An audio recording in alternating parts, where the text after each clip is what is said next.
urusan. Pak tahu cerita urusan, Pak diberi urusan.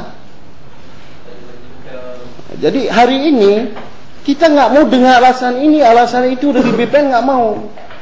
Ini kesempatan Bapak tebus dosa. Tebus dosa itu keluar peraturan PP nomor 11. Negara mengeluarkan itu, Presiden mengeluarkan itu. Tapi Bapak tidak pernah ikhlas menjalankan itu. Jadi kita tidak perlu menyeret ke sana, menyeret kemari, menyeret ke sana, menyeret kemari. Yang jelas menurut saya, Presiden SBY sudah keluarkan peraturan pemerintah nomor 11. Tinggal Bapak menjalankan tidak itu. Tapi sampai hari ini 2010 sudah ada peraturan ini. Tapi sampai hari ini SK panitia C nggak ada. Apa juga kerja Bapak? Apa juga kerja Bapak digaji? Saya bayar pajak Pak. Dan pajak saya bayar termasuk untuk Bapak. Ini apa tugas Bapak?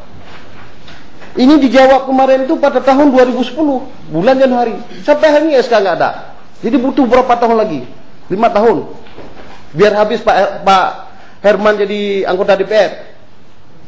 5 tahun 1 periode. Atau BPN sudah ada periode juga, 5 tahun baru selesai surat panitia C ini. Ini kan jelas sudah dibaca oleh adik-adik mahasiswa tadi. Panitia C ini. Kan enggak rumit kali. Tak akan tertuing aja. Takut tertuing daripada terpegat surat panitia C. Ngapain kita permudah saja urusan rakyat? Hari ini masyarakat korban kena pijak oleh gajah. Mana anak tanya kita gajah hamnya? Bapak lu mengejin. Baik fikir tenang. Baik tahu Allah kamu bengih bersir, bukan bengih bersir. Rakyat korban terus. Bapak jangan tanya sama kami, di sana tak ada muspika. Jak ulah pengam ubah muspika.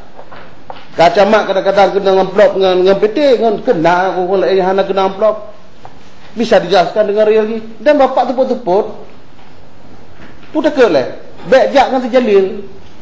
Nak Kuramil, nak Kapolsek dia. Hai Pak Kapolsek, Pak Kuramil tolong pengalur munjakkanlah BTC. Jangan tahu si Jalil, jangan tahu masyarakat lain. Tolong kai puak-puak lah BTC. Puak-puak Pak. Hai Pak. Lu ku jamin terbaik persen. Silahkan Bapak jak. Hana intervensi kamu. Mat tentera kah nak berkelai lagi. Temu kai pinah jinan. Kapolsek kah nak berkelai lagi. Tengok kai pinah hari nanti.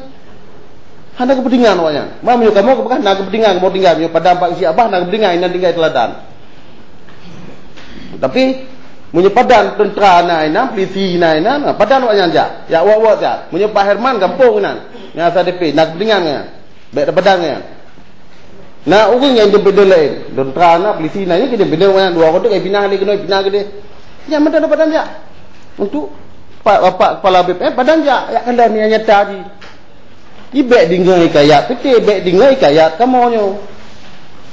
Kadang kamu nak kepentingan, tapi kalau real dengan kenyataan itu. Jadi untuk mengkerucutkan persoalan hari ini, mudah-mudahan yang teken surat ini adalah orang Islam. Itu komitmen saya. Mau ya Yahudi, hana guna temak ni. Baik lih pegat surat tanpa mak ni. Dah hana perlu pegat perjanjian dengan Yahudi. Jadi ini yang terharapkan. Komitmen ni 2011 nyo ka bulan 7. Komitmen 2011 ni bulan pedu ikan 2011. Jadi baik surat panitia C mentang tu Allah kamu hadap malaikat. Ini yang terharapkan Pak Tak. Kemudian saya tidak mau ada terdengar lagi dari kepala BPN Aceh Barat mengatakan nyo hanaji kepada molek kalau pegah polisi dari molek nyampe. Bapak coba baca Undang-Undang Nomor 9 Tahun 1998, baca pasal 18. Orang yang melarang aksi, melarang unjuk rasa, kamu unjuk rasa dengan reti mana bekah apa mana umtabo. Dan itu adalah kejahatan. Matlamanya nayangna kejahatan perang. Mabek sampai kepala BPN Aceh Barat menjadi kejahatan pelarang demo. Dan itu kena ancaman 1 tahun penjara, salah. Karena kita sudah diatur lewat pasal 28 Undang-Undang 1945. Jadi persoalan pokoknya kita minta komitmen dari BPN, bentuk panitia C boleh, enggak bentuk panitia C boleh. Yang jelas masyarakat 17 desa itu ada batas kesabarannya, Pak. Nah, batas kesabaran ni. Daripada ilakai dembuk ulang-ulangnya, maka gua dembuk tahun-tahun lagi. Kenapa kan? Karena masyarakat mengeluh tapi menderita tapi dalam kebun yang tinggalnya. Menyebarkan di pula bak kacang, nah hasil bak kacangnya, ronyo pula bak kacang, tamu ngai pejoi bui. Jadi kai mumpung bui na.